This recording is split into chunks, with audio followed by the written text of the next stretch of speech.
So first, thank you very much to John for inviting both of us here to the OWASP conference and to the wonderful city of Stockholm. We're both very pleased to be here.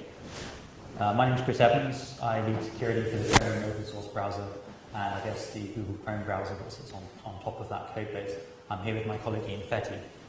Good morning. My name is Ian Fetty. I'm a product manager on the Chrome team, responsible also for security, as well as our web platform efforts, HTML5, all that good stuff. Excellent. So I'm going to talk a little bit today about the future of browser security. And Ian and I are both going to present a couple of different views on, if you like, perhaps what keeps us up at night, what problems we worry about and what problems we're constantly trying to solve on behalf of our users. Some of the material you hear today may be perhaps a slight departure from things you may normally hear about at the OWASP conferences, but I've decided to go this route because for me this is very much a focus on what's real, very much a focus on where the worst damage that I personally see day to day happening to users out there on the internet is.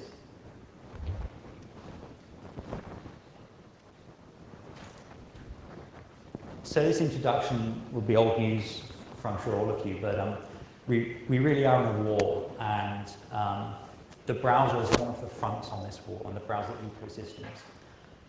It didn't used to be this way. Not that many years ago, security was somewhat different. You would, as an organization, you'd have a large firewall. You would expose a few services from that firewall, and attackers would try and break in through these services. And times have changed. Now, we still have firewalls, but it's getting very hard to directly break into someone through the server side. So there's definitely been a focus towards the client side, attacking web browsers and the applications that people are running on their desktop, and attacking, of course, the web applications themselves.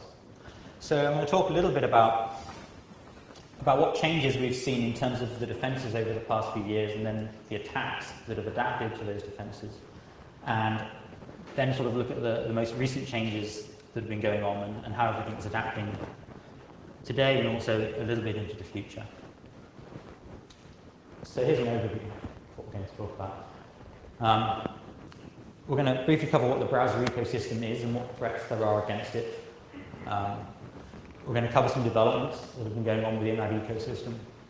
I'm going to take a little detour into plugins, and it'll be very apparent why I do that as I present the story through my slides.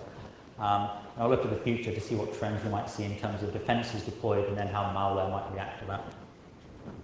And do you want to just mention the things you'll be? Sure. And so after Chris talks about how we're hardening the browser, I'm going to talk about how we use blacklisting sort of as a defense in depth mechanism, as well as some new surface areas that browsers are exposing to attack that I think are likely going to be the source of new vulnerabilities in years and months to come. Okay, so here's my attempt to graphically represent what quotes the browser ecosystem looks like. And at the top, you pick whatever one of the major 5 or other browser suits your needs the best. And that's just a small part of the story nowadays. Sitting beneath that browser that you've picked is literally this spray of plugins. A lot of users will have all of these plugins available on their machine. Some users won't, but as you can see that some of these plugins, the size of the plugin doesn't necessarily denote anything in particular, but some of those, even smaller icons on this graphic, represent a very large plugin in terms of sheer functionality that an evil web page can experiment with and try and abuse to damage a machine. And also, perhaps overlooked, we also have system and network libraries that are used by these browsers. I'm going to do a quick show of hands just for my own interest. I'm always curious when I visit a given conference venue what the distribution is of who uses what browser. And you can vote more than once. So I just curious, who uses Internet Explorer? I'm very bad at tallying percentages. Let's say that's a 2 out of 5 in terms of enthusiasm. How about Firefox? It's a 4 out of 5 in terms of enthusiasm. Excellent. Safari? 1.5 out of 5. Opera? 1.5 out of 5, and Chromium or Chrome? About a 3 maybe. Excellent.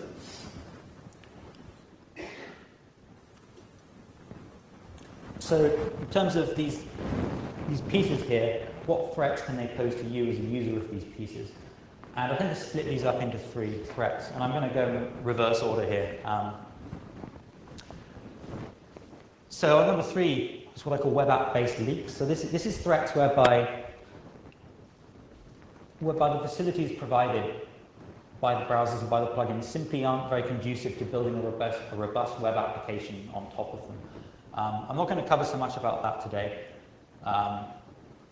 Number 2 is very interesting. I'm going to dwell on this a bit before moving on. And this is cross-origin data theft. And of course, we're very used to this attack in web applications. We see cross-site scripting, cross-site request vulnerabilities, cross-site request forgery vulnerabilities on a daily basis. And it's very often in terms of website X has a cross-site scripting vulnerability in this piece of functionality.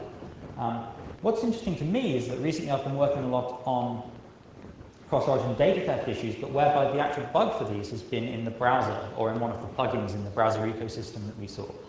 And that's interesting to me because these bugs are real, and there's been a lot of them discussed recently, and we may even have some new disclosures today in some of the talks later on today in this area. But it's very unusual that you see one of these bugs cause user damage, get used to worm something. And that's interesting because if you have an application-specific cross-site scripting, that obviously you can damage one particular application. But if you have a browser or a plugin-enabled cross-site scripting, you can take your pick of any web application you want to worm or do something else with. And I'm not really seeing much of that going on, and I'd love to talk to some of you later about why you think that may be.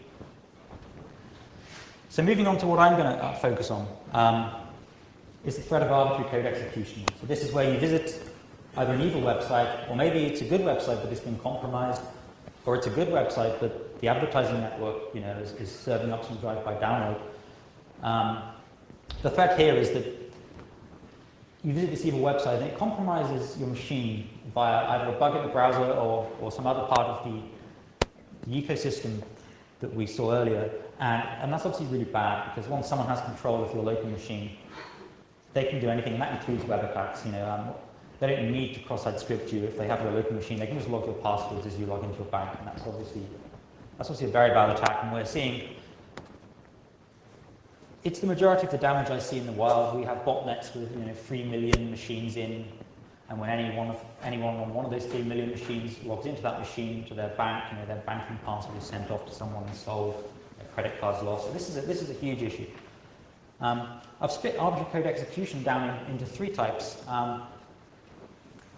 I'm not going to go into too much detail other than to say that what you don't want is unsandboxed arbitrary code execution.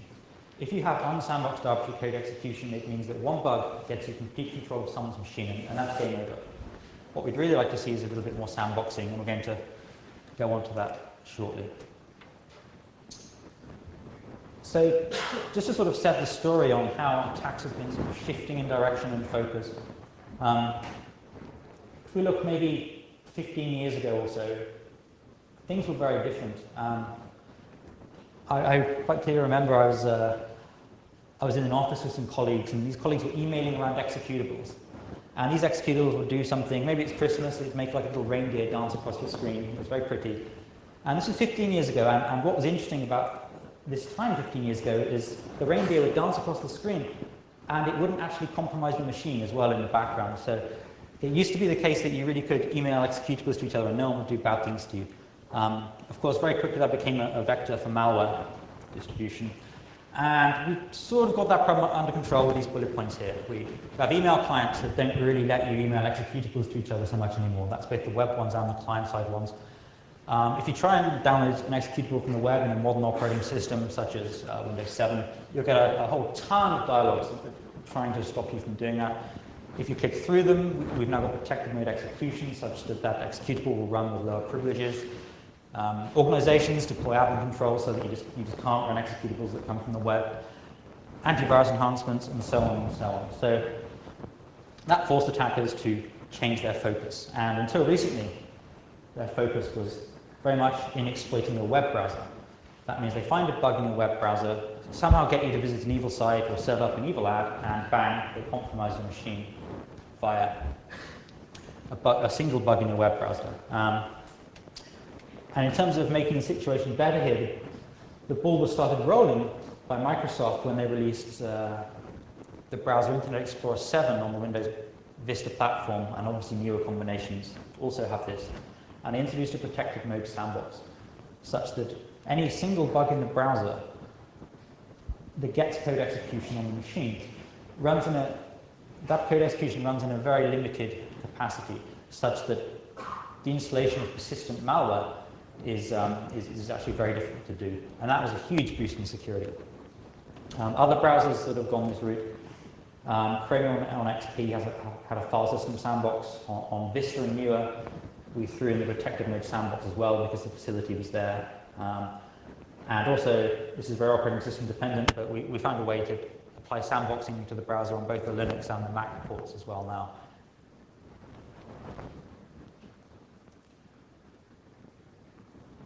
So just to sort of pictorially illustrate what sandboxing in a browser might look like, we have this image here that we released as part of the Google Chrome comic when we released Google Chrome itself. And the important thing to note here is the screen's so large I can't actually point at it very easily. But the Chrome process about halfway up, that's running outside of a sandbox, and it's a very small piece of code, and it sort of handles things like loading files from the local disk and saving files from the web to the local disk. Obviously, you can't do that from within a sandbox. But all of the hard work of rendering a web page, running JavaScript, doing all of the horrible, complicated things that can and do often go wrong from a security point of view, these are done down here in the bottom of this diagram in a sandbox. So any bugs within those pieces, the impact of those is mitigated such that it's very hard for the installation of persistent malware. One of the main challenges with this picture is the pieces to the top right, which represent the plugins, which we saw a picture of all the plugins earlier that run within the browser environment. Some of these just don't work if you just throw them inside a sandbox, which presents some problems that I'll come on to shortly. More recent changes that have been changing the focus of attackers is auto-updating users. So we're sort of heading towards a world where people, after the initial debate, are seeing this as somewhat required for good security, and significant projects that you will have heard of that are on board include Microsoft Windows, the entire operating system is under an auto-update capability. There's Google Chrome, Firefox, very good success in this area. And some recent great news, April 2010, the Adobe Reader plugin, auto-updater, came out of beta. So that's great news in terms of keeping users up to date and therefore lowering Windows' opportunity to exploit bugs. Just to show you some of the success of auto-updates in terms of a few graphs. What we have here is a graph that represents, over time, what percentage of your user base is up to date, what percentage of your user base has the latest security patch that you've just released that you want everyone to be protected by. And as you can see, the top row represents Chrome and Firefox, both of which have a good auto-update story, and you can see a very sharp curve in terms of patch release, users getting protected quickly. So if we take all of this, the fact that you can't just email someone an executable and have them run it for you so easily anymore, the fact that software is being kept more up to date, the fact that browsers are getting more and more sandboxed, more and more hardened, what does this mean for where attackers are focusing here and now in the present day? And what we're seeing is a very large attacker focus on plugins in the browser ecosystem. So at this point, some stats might be quite interesting. So these are some stats recently taken for the Google Chrome 4.1 browser in terms of what percentage of our user base has a given plugin installed. So 97% Adobe Flash, no surprise, widely known as the most widely installed plugin. 86% Adobe Acrobat, that's the PDF reader. 66% have the Java plugin, which is still very, very popular. We're still investigating if this is an anomaly or not, but it seemed that the up-to-datedness of that users of that plugin was very low. That's quite worrying. We're looking into what we can do there. And then down towards the 50%, some other very popular plugins that a large number of users have installed. So I just did some searching around in the news to see